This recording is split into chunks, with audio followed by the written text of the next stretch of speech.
At 6:15 on the morning of June 6, 1944, Gefreiter Heinrich Severloh crawled into position behind an MG-42 machine gun overlooking Omaha Beach. The air smelled of salt and diesel fuel from the distant ships. A light fog clung to the English Channel. Severloh was 20 years old, a former farmhand from Lower Saxony who had been drafted into the Wehrmacht 2 years earlier. He had trained as an artilleryman, but found himself assigned to an infantry position on the Normandy coast. His hands were steady as he checked the weapon. Belt loaded. Barrel locked. Sights aligned on the waterline below. He had fired thousands of practice rounds during training.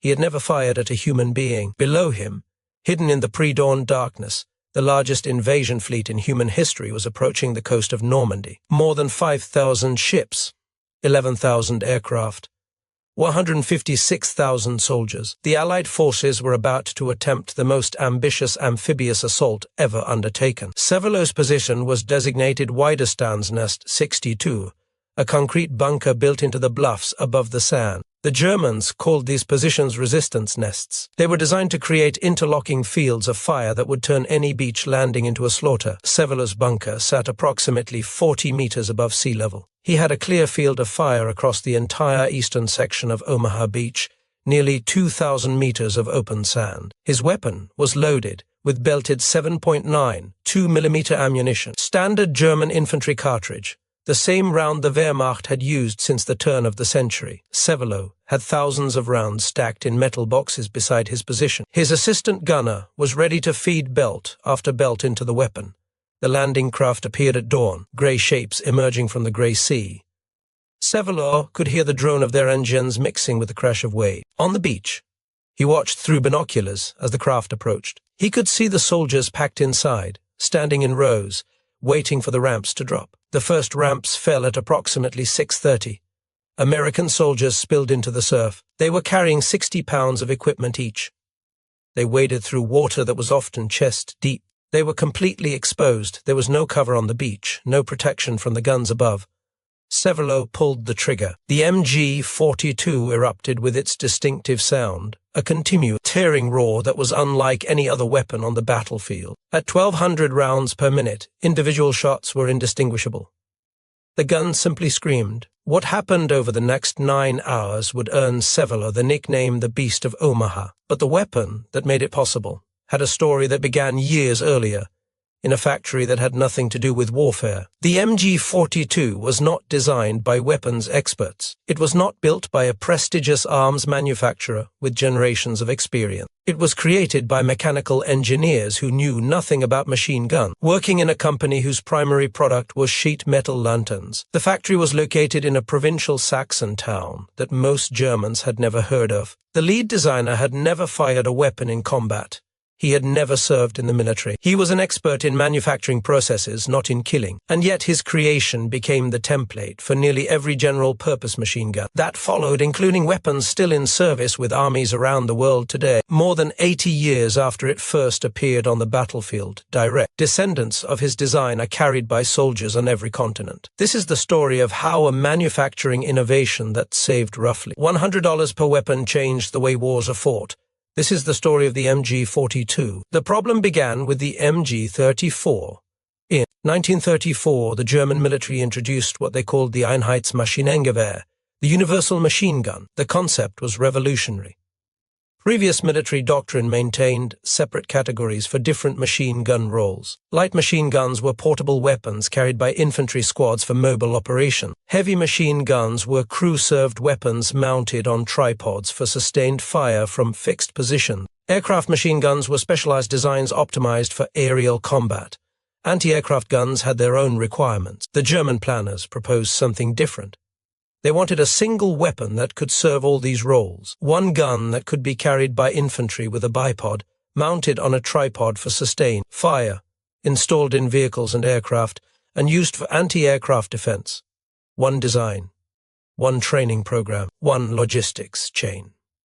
The result was the Maschinengewehr 34, the MG-34. It was arguably the most advanced automatic weapon in the world at the time of its introduction. The MG-34 was an air-cooled, recoil-operated weapon chambered for the Standard German Schuh, need to buy 57mm Mauser cartridge. It fired at approximately 850 rounds per minute, significantly faster than comparable British or American machine guns. It fed from 50-round belts that could be linked together for sustained fire, or from 75-round saddle drum magazines for mobile operations.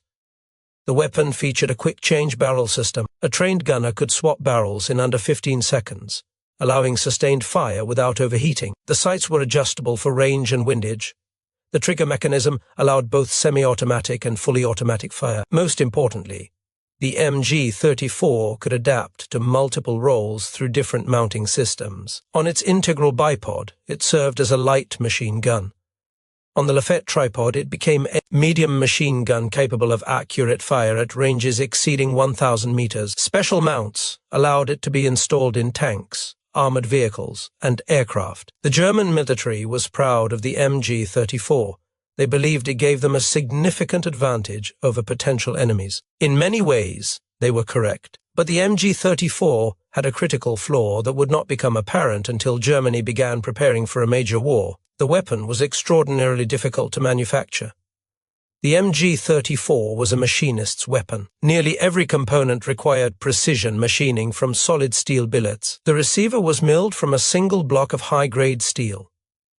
The bolt assembly contained dozens of precisely fitted parts. The barrel extension, the feed mechanism, the trigger group, all demanded the attention of skilled craftsmen using expensive machine tools. Each MG34 required approximately 150 man-hours to manufacture. That meant a single worker operating full-time could produce perhaps one weapon per month. In practice, production was divided among specialists at different stages, but the total labor investment remained the same. The cost was 327 Reichsmarks per unit. At contemporary exchange rates, that was roughly equivalent to $130 American. To put that in perspective, an average German factory worker earned approximately 150 Reichsmarks per month. A single MG34 cost more than 2 months of an ordinary worker's wages. The weapon also required 49 kilograms of raw materials, primarily high-grade steel alloys containing metals that Germany had to import from other countries. As political tensions increased through the late 1930s,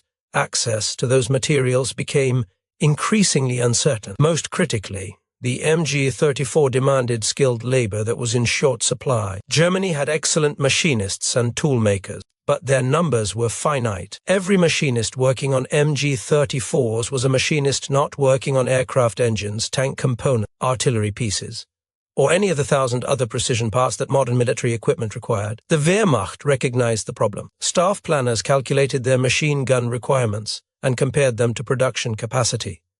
The numbers did not match. Germany could not manufacture enough MG34s to equip the army they were building. In February 1937, the German Army Weapons Agency issued a request for proposals. They wanted a new universal machine gun that could match the MG34's combat performance while being significantly easier and less expensive to produce. 3 companies received development contracts. 2 were obvious choices. Rheinmetall Borsig Sumda was one of Germany's premier weapons manufacturers. The company had been building military equipment since the 19th century. They had extensive experience with machine guns, artillery, and armored vehicles. They had the engineering talent, the production facilities, and the institutional knowledge to develop a new weapon. Stübgen of Erfurt was another established arms maker. They had produced military equipment for decades and maintained strong relationships with the German military procurement system. The third company was unexpected. Metall- und Lackierwarenfabrik Johannes Grossfuß was located in Döbeln, a small town in Saxony with a population of roughly 20,000 people. The company name translated to metal and lacquerware factory Johannes Grossfuß. Their primary business was manufacturing pressed and stamped sheet metal components. Their signature product was lanterns. They had never designed a weapon of any kind. They had no experience with military contracts. They had no reputation in the arms industry. What they did have was expertise in a manufacturing process that the weapons companies had largely ignored. They knew how to stamp metal. The man tasked with leading their machine gun project was Dr. Werner Gruner. He was 33 years old, a mechanical engineer who specialized in mass production techniques. Gruner had been born on June 7, 1904, in the village of Tirpitz, a tiny community that would eventually be absorbed into the town of Colditz. Gruner's father was a schoolteacher. The family was not wealthy, but they valued education. Young Werner showed early aptitude for technical subjects. He attended the Real Gymnasium in Döbeln, a secondary school emphasizing mathematics and science. In 1923, he completed his secondary education in Leipzig and enrolled at the Technical University of Dresden. He studied mechanical engineering from 1923 to 1928, focusing on manufacturing processes and production efficiency. He completed his doctorate and remained at the university as a research assistant for 2 more years, deepening his expertise in mass production techniques. In 1930, he joined Grossfuss as a technical designer. Gruner knew nothing about weapons. He had never served in the military. He had never fired a machine gun. His expertise was in stamping sheet metal into useful shapes using hydraulic presses and simple tooling. This apparent disadvantage would prove to be his greatest asset. The other 2 companies approached the problem like weapons designers. They tried to improve upon existing designs, to refine and optimize the mechanisms that had worked in previous machine guns. They focused on ballistics, metallurgy, and combat performance. They assumed that a machine gun had to be built using traditional methods with machined parts made from solid steel. Gruner approached the problem like a manufacturing engineer. He asked a different question. Instead of asking how to make a better machine gun, he asked how to make a machine gun better suited to mass production. Before beginning his design work, Gruner made an unconventional decision. He enrolled in a German military machine gun course. For several weeks, he trained alongside soldiers learning to operate the MG-34.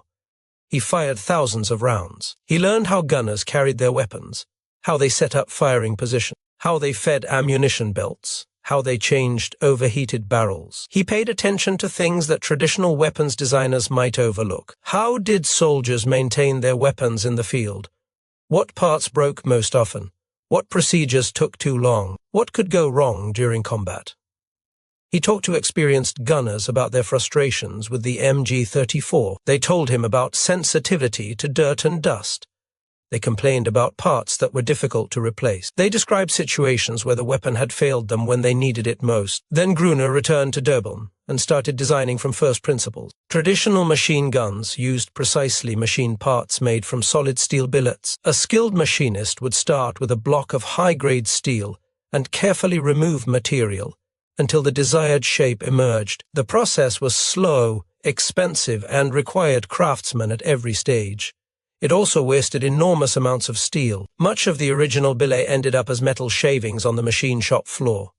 Gruner proposed something radical. He would build a machine gun primarily from stamped sheet metal components, the same techniques Grossfuss used to make lanterns. Sheet metal stamping worked differently than machining. Instead of removing material from a solid block, stamping pressed flat sheet of metal into 3-dimensional shapes using hardened steel dies.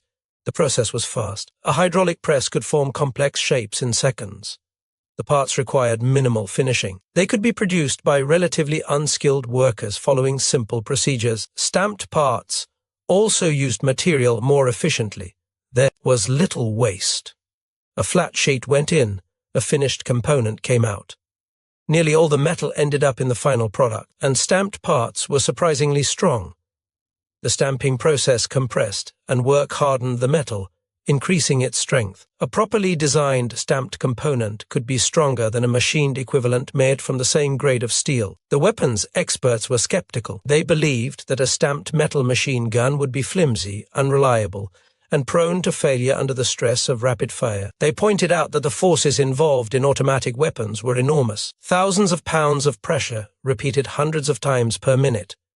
Surely stamped sheet metal could not handle such abuse. Gruner set out to prove them wrong. Working with a small team that included a talented small arms designer named Horn who had previously worked at Mauser, Gruner developed a new machine gun design built almost entirely from stamped steel. Only the most critical components, the barrel, the bolt, and a few other high-stress parts, would be machined from solid steel. Everything else would be stamped, pressed, riveted, and spot-welded. The design incorporated a unique operating mechanism. Instead of the rotating bolt used in the MG-34, the new weapon used a roller locking system. 2 rollers in the bolt head engaged matching recesses in the barrel extension. When the weapon fired, Gas pressure pushed the bolt rearward, but the rollers prevented it from opening until the bullet had left the barrel and pressure had dropped to safe levels. Then the rollers were cammed inward, unlocking the bolt to cycle and load the next round. The roller locking mechanism was elegant, reliable, and well suited to stamped construction. It would later influence numerous other weapons designs. By October 1937, all three companies submitted their design proposals. Rheinmetall, Borsig, and Stubgen both offered gas-operated designs based on conventional machining approaches. Grossfuss submitted something completely different. The evaluation board examined all three proposals. They assessed performance specifications, manufacturing requirements, and projected costs. The decision was not closed. The Grossfuss design was selected for further development. The lantern makers had beaten the established weapons manufacturers. The initial trials of the Grossfuss prototype in April 1938 revealed areas requiring improvement. The feed mechanism needed refinement. The barrel change system was not fast enough. Some components showed excessive wear during extended firing tests. Gruner and his team returned to the factory and addressed each issue systematically. They tested, modified, retested, and modified again. They kept a design deliberately similar to the MG34 in external appearance and handling characteristics. This was intentional. Soldiers familiar with the MG34 could transition to the new weapon with minimal retraining. The mounts, accessories, and support equipment already developed for the MG34 would work with the new gun. By February 1939, the improved prototype, designated the MG39, was ready for extended testing. The results exceeded all expectations. The stamped steel construction, which critics had predicted would fail, proved more robust than the precision-machined MG34. The new weapon was less sensitive to dirt, dust, and debris. It tolerated the kind of abuse that caused the temperamental MG34 to jam. It kept firing in conditions that stopped other machine guns cold. Tests in sand, mud, and extreme temperatures showed superior reliability. The stamped components flexed slightly under stress rather than cracking. Looser tolerances of stamped construction actually helped rather than hurt, allowing the mechanism to function even when fouled with debris. And the production numbers spoke for themselves. The MG34 required 150 man-hours to manufacture. The new Grossfuss design required 75, half the labor for the same firepower. The MG34 consumed 49 kilograms of raw materials per weapon. The new design used just 27.5 kilograms. Nearly half the steel, freeing up strategic materials for other uses. The MG34 cost 327 Reichsmarks. The new weapon cost 250 Reichsmarks, a 24% cost reduction that would save millions as production scaled up. But those savings came with something else, something that would terrify Allied soldiers for the rest of the war. The new gun fired faster than any infantry weapon in existence. The MG34's rate of fire was approximately 850 rounds per minute. That was already faster than Allied machine guns, which typically fired 450 to 600 rounds per minute. The Browning M1919 that American forces used fired at roughly 500 rounds per minute. The British Vickers were similar. The new Grossfuss design fired 1,200 rounds per minute. Some variants would reach 1,500. This was deliberate. German tactical doctrine emphasized suppressive fire, the ability to keep enemy soldiers pinned down while assault troops maneuvered. Military analysts had studied combat footage and concluded that targets were typically exposed for only brief moments as soldiers moved between cover positions. Maximum bullet density during those brief windows was essential. A weapon firing at that blistering rate put twice as many bullets on target as one firing 600. In the critical seconds when an enemy soldier was exposed, a difference could be decisive. The engineering challenges were immense. At 1,200 rounds per minute, the gun cycled 20 times per second. The bolt traveled back and forth faster than the human eye could follow.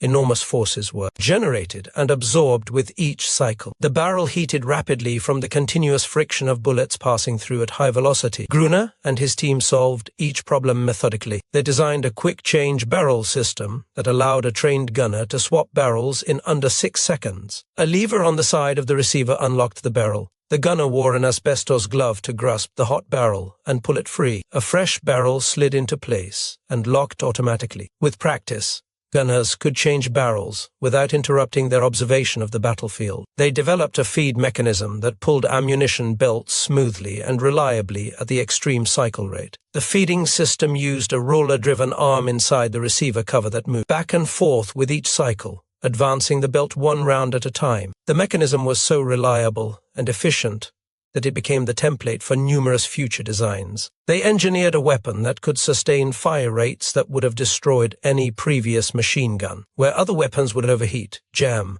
or simply shake themselves apart, the MG39 kept firing. A limited production run of approximately 1,500 improved weapons, designated the MG39/41, was completed in 1941 for combat trials. German infantry units tested the weapons in actual combat conditions on the Eastern Front.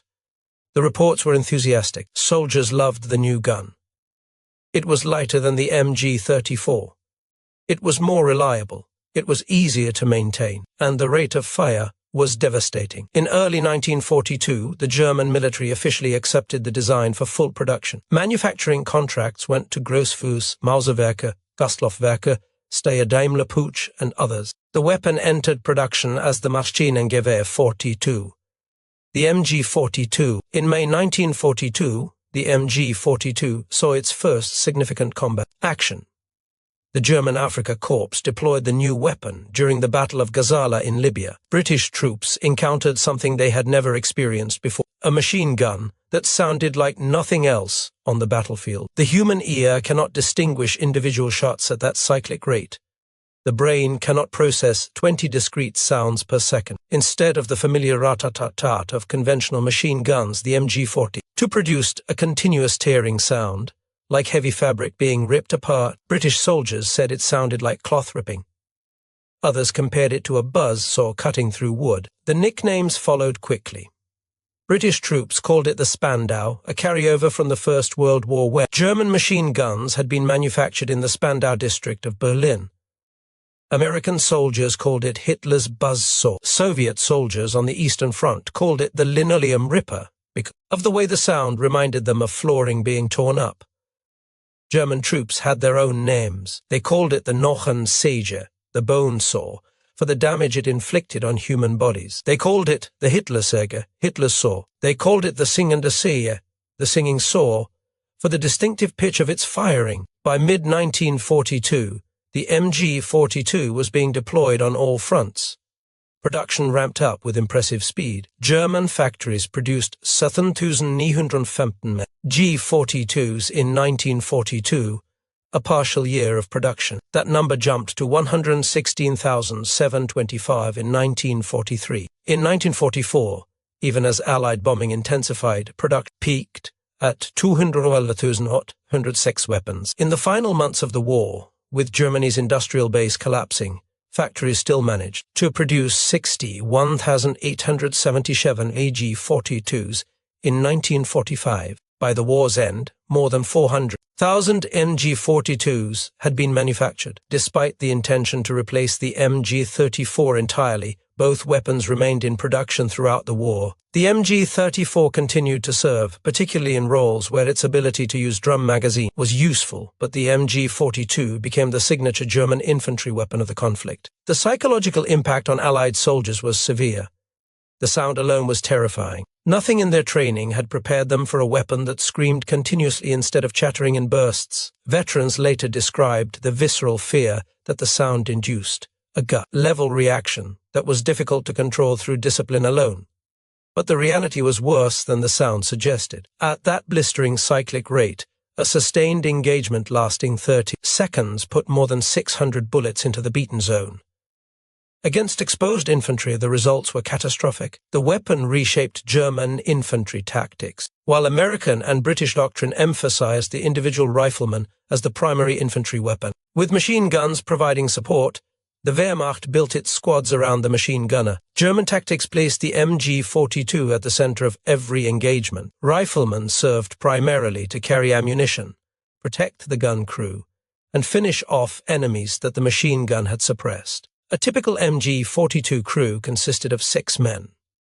The gunner operated the weapon, controlling fire and selecting targets. The assistant gunner helped feed ammunition belts and watched for threats the gunner might miss. He was also trained to take over immediately if the gunner was killed or wounded. One soldier carried the Lefet tripod for sustained fire position. 3 additional soldiers carried spare barrels, extra ammunition, tools, and other supplies. Every member of a German infantry squad understood that keeping the MG42 firing was their primary mission. The ammunition consumption was enormous. At 1,200 rounds per minute, a sustained engagement could burn through an entire squad's ammunition supply in minutes. German logistics devoted considerable resources to keeping MG42 positions supplied. Infantry units stockpiled ammunition at defensive positions. Resupply operations prioritized machine gun rounds above almost everything else. But the weapon delivered results that justified the consumption.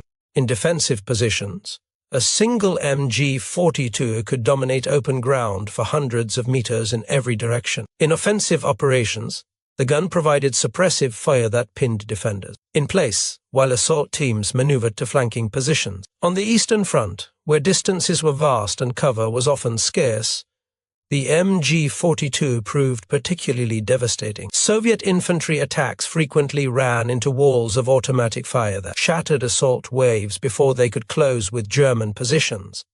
Soviet soldiers learned to fear the distinctive sound. They developed tactics specifically designed to neutralize MG42 positions before attempting advances. At Monte Cassino in Italy, German defenders held the ancient monastery for nearly 4 months. From January to May 1944, American, British, Polish, and New Zealand troops attacked repeatedly. Each assault ran into MG42 fire from fortified positions in the hills above. The defenders swept entire approach routes with sustained fire, cutting down wave after wave of attackers. The Allied forces eventually resorted to massive aerial bombardment that reduced the monastery to rubble. Even then, German machine gunners continued fighting from the ruins. In the hedgerow country of Normandy after D-Day, MG42 teams turned the thick bocage into killing grounds. The Norman hedgerows were ancient field boundaries, dense walls of vegetation growing on earthen banks that divided the countryside into a maze of small, enclosed fields. The narrow gaps between hedgerows became natural kill zones. A single MG42 position at the end of a lane could halt an entire company's advance. American infantry learned to listen for the distinctive sound and take cover immediately when they heard it. The situation became serious enough that the United States War Department produced a training film specifically to address the psychological impact. War Department Film Bulletin No. 181, titled Automatic Weapons, American versus German, was released in 1944. The film was designed to help soldiers cope with the fear that the MG42 induced. The narrator acknowledged that American soldiers were intimidated by the MG42's sound. He showed footage of the German weapon firing, then demonstrated American machine guns for comparison. He assured viewers that the German gun's bark was worse than its bite. He explained that American weapons, though slower firing, were more accurate and more controllable. The film included a dramatized sequence showing a green replacement soldier cowering under MG42 fire while his more experienced comrades remained calm. The message was clear. Fear of the sound was a rookie mistake. Experienced soldiers knew better. The narrator concluded with the reassurance that American weapons were superior. "The German gun is good," he said, "but ours is better." Historians later noted that the film was more propaganda than training material. The claims about American weapons being more accurate were questionable at best. The suggestion that the MG42's high rate of fire made it less dangerous was simply wrong. The reality was that the MG42's bite was devastating. Tens of thousands of Allied soldiers were killed or wounded by the weapon during the war. The training film may have helped some soldiers manage their fear, but it did not change the fundamental lethality of the German machine gun.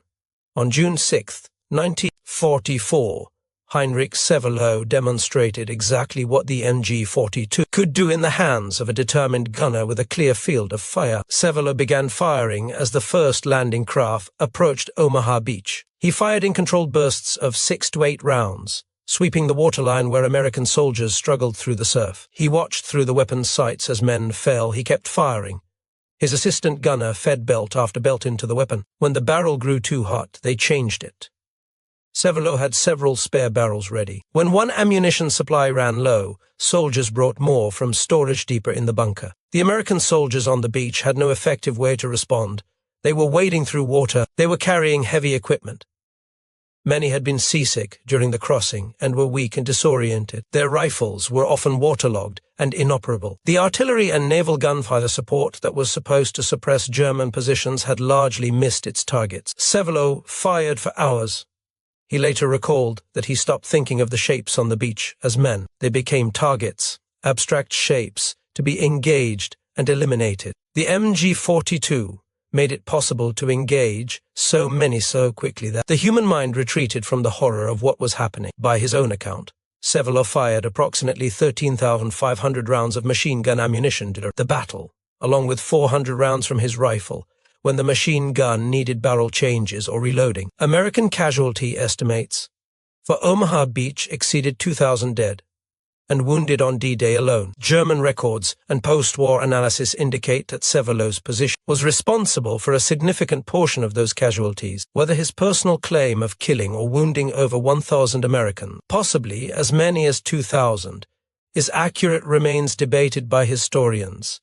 Many scholars consider the number implausible given the total Allied casualties across the entire 6-mile length of Omaha Beach numbered around 2,400. What is certain is that MG-42 positions devastated the American assault waves on Omaha Beach that morning, and Sevelo's position at WN-62 was among the most lethal. The American response to the MG-42's effectiveness extended beyond psychological warfare films. Military planners and weapons designers studied the German machine gun extensively. They incorporated lessons learned into post-war development programs. In the late 1940s, American ordnance engineers began work on a new general-purpose machine gun to replace the aging Browning designs that had served since the First World War. They examined captured MG-42s in detail.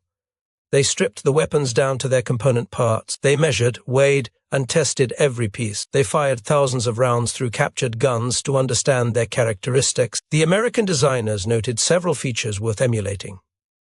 The feed mechanism was remarkably reliable and efficient. The quick-change barrel system was superior to anything in American inventory. The stamped steel construction demonstrated that precision machining was not essential for an effective military weapon. The resulting American weapon, designated the T-161E3 during development, combined elements from multiple sources. The operating system borrowed heavily from the German FG-42, a paratrooper rifle that used a tilting bolt mechanism. The feed mechanism drew directly from the MG-42 design. The overall philosophy of stamped steel construction came straight from Gruner's work at Grossfuss. The weapon was standardized in 1957 as the M60 machine gun. American soldiers carried it through Vietnam, where it became one of the iconic weapons of that conflict. They called it the Pig because of its weight and appetite for ammunition.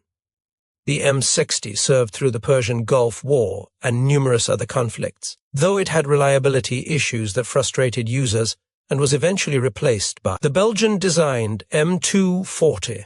The M60 remained in American service for decades. Variants continue in use with some units today.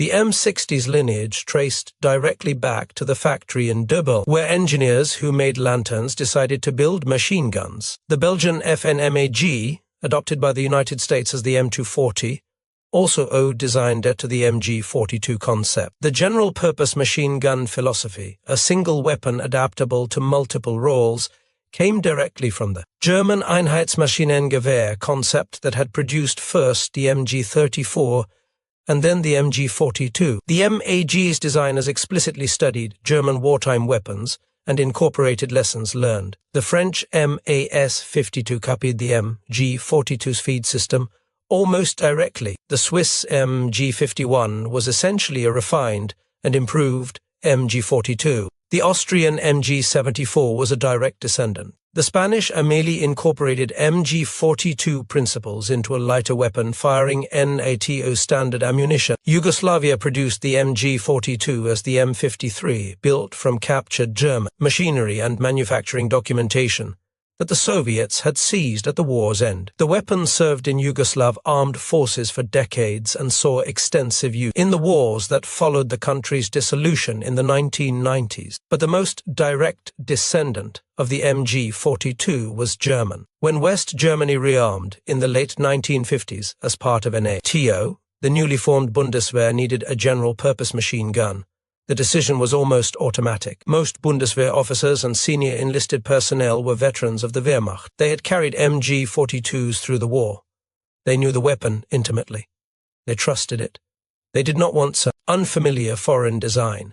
There was a significant problem. The original production documentation for the MG-42 had been captured by Soviet forces at the war's end. The factories that had built MG-42s had been destroyed by Allied bombing or dismantled for reparation. The skilled workers who had manufactured the weapons were scattered, dead, or working in other industries. West Germany had to rebuild the capability from scratch. Rheinmetall, reconstituted as a West German company after the war, was tasked with manufacturing new machine guns. But they had no drawings, no specifications, no tooling. They had to reverse engineer the weapon from surviving examples. An MG-42 was obtained from a museum in the United States. Engineers at Rheinmetall disassembled it completely, measuring every component down to thousandths of a millimeter. They created new manufacturing drawings from these measurements. They designed new tooling based on the reverse-engineered specification. The German government paid royalties to Johannes Grossfuss for the rights to produce weapons based on the company's original design. The manufacturing knowledge that Werner Gruner and his team had developed remained legally protected even decades after the war. The first post-war variant, designated the MG-1, entered production in 1958. It was rechambered for the NATO standard 7.62 by 51 mm cartridge, replacing the original German 7.9 by 57 mm round. The two cartridges had similar ballistics and the same base diameter, making the conversion relatively straightforward. Subsequent improvements led to the MG-101 with chrome-lined barrels and calibrated sights, the MG-102 with a heavier bolt for reduced rate of fire, and finally the MG-3, standardized in 1968. The MG-3 was almost identical to the original MG-42.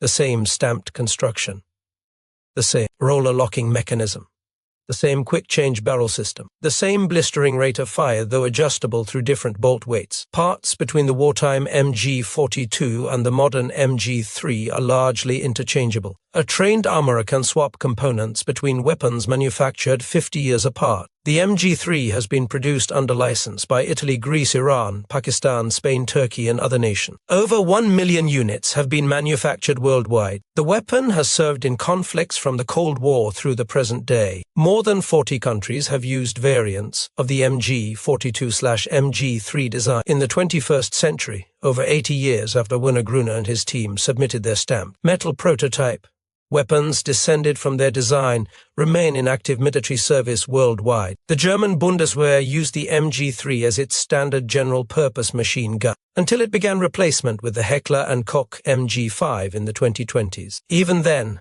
vehicle-mounted MG-3s remained in service because the newer weapons did not fit existing mounting systems. Converting all the mounts would cost more than simply continuing to use the proven MG-3. Turkish forces have deployed MG-3 variants in operations against Kurdish militants. Pakistani troops have carried the weapon along the border with Afghanistan. Iranian forces used MG-3s during the Iran-Iraq War of the 1980s. Spanish peacekeepers brought MG-3s to the Balkans. Greek soldiers maintain MG-3s in their arsenals today. The weapon that terrified Allied soldiers on D-Day continues to serve 8 decades later. Few military designs have proven so enduring. Werner Gruner survived the war. He remained in Germany, eventually settling in Dresden, in the Soviet occupation zone that became East Germany. His expertise in manufacturing engineering was valuable to the communist government, which were rebuilding industrial capacity. Gruner became a professor at the Technical University of Dresden, where he had studied as a young man. He rose through the academic ranks, eventually serving as rector of the university from 1950 to 1960. He trained a new generation of engineers in the manufacturing techniques he had developed before and during the war. He received numerous honors from the East German government. In 1959, he was awarded the Patriotic Order of Merit. In 1961, he received the National Prize of the German Democratic Republic Second Class. In 1969, he was awarded the Order of the Banner of Labor. He was named Honorary Senator of the Technical University of Dresden in 1979. Werner Gruner died in Dresden on June 29, 1925, at the age of 91. He was buried in the Waldfriedhof Weißer Hirsch Cemetery in the Loschwitz district of the city. His obituaries mentioned his academic career and his contributions to manufacturing technology. They noted his service as rector of a major technical university. They did not dwell on the weapon that had killed tens of thousands of Allied soldiers and established principles still used in firearms design today. Heinrich Seveler also survived the war. He was captured by American forces shortly after D-Day and spent time as a prisoner of war. He was released after the German surrender and returned to civilian life, working as a farmer in northern Germany. For decades, Seveler did not speak publicly about his experiences at Omaha Beach. The memories haunted him. He had nightmares about the men he had killed. He wondered whether he was a war criminal, whether he had committed atrocity. By firing so many rounds at soldiers who had no chance to fight back, he struggled to reconcile what he had done with his understanding of himself as a decent person. He had followed orders, he had defended his position, had done what soldiers do in war, but he had also killed hundreds, possibly thousands, of young men whose only crime was wearing a different uniform. In 1963, Seveler read the book The Longest Day by Cornelius Ryan. In it, he found the account of David Silver, a 19-year-old American infantryman with the 29th Infantry Division who had been shot 3 times in the chest while landing on Easy Red sector of Omaha Beach. Silver had survived his wounds. After the war, he studied theology and was ordained a Catholic priest in 1954. By the early 1960s, he was serving as a military chaplain stationed in Karlsruhe, Germany. Seveler tracked him down and arranged a meeting. The 2 men who had been enemies on that bloody morning finally came face to face. The 2 men shook hands. They talked about the war, about their experiences that day, about the years that followed. They found a measure of peace in acknowledging each other's humanity. They recognized that both had been young men caught up in forces beyond their control. Seveler eventually published a memoir about his experiences, titled WN62 for the designation of his bunker position. The book described his time at Omaha Beach in detail that many readers found difficult to process. He did not glorify what he had done. He simply described it. Heinrich Seveler died on January 14, 2006, at the age of 82. His memoir remains in print. The MG-42 changed how armies think about machine guns. Before 1942, military planners maintained rigid distinctions between light machine guns for mobile operations and heavy machine guns for fixed defensive positions. The weapons were different. The tactics were different. The logistics were separate. The MG-42 demonstrated that a single weapon could serve multiple roles effectively. The general-purpose machine gun concept became standard doctrine for every major military in the world. Today, no army separates light and heavy machine gun functions the way they did before the Second World War. The weapon also demonstrated the power of manufacturing innovation. Gruner's approach, designing for production efficiency from the start, rather than designing a weapon first and figuring out how to build it later, influenced military procurement for generations. Today, design for manufacturing is a standard principle in weapons development. Engineers consider production requirements from the earliest stages of design. Perhaps most significantly, the MG-42 showed that expertise in the specific field was less important than expertise in problem solving. A mechanical engineer who specialized in stamping metal lanterns created one of the most effective infantry weapons in history. He succeeded precisely because he approached the problem differently than conventional weapons designers. He asked different questions and found answers that the experts had missed.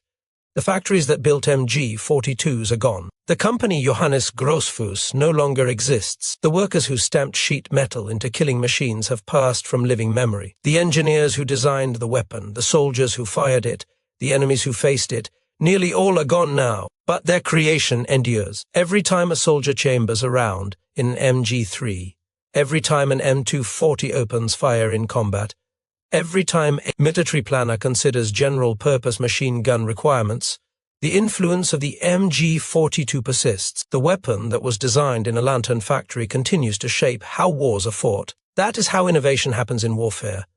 Not always through official research programs or established experts. Sometimes through outsiders who ask different questions and find answers that everyone else missed. A factory that made lanterns. An engineer who knew nothing about weapons.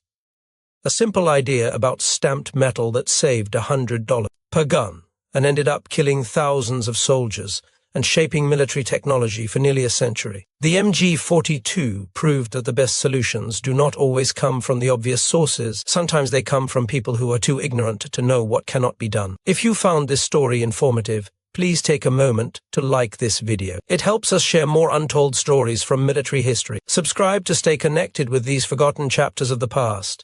Each one matters. Each one deserves to be remembered. We would love to hear from you.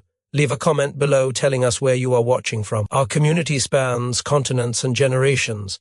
From veterans to history enthusiasts, you are part of something meaningful here. Thank you for watching, and thank you for keeping these stories alive.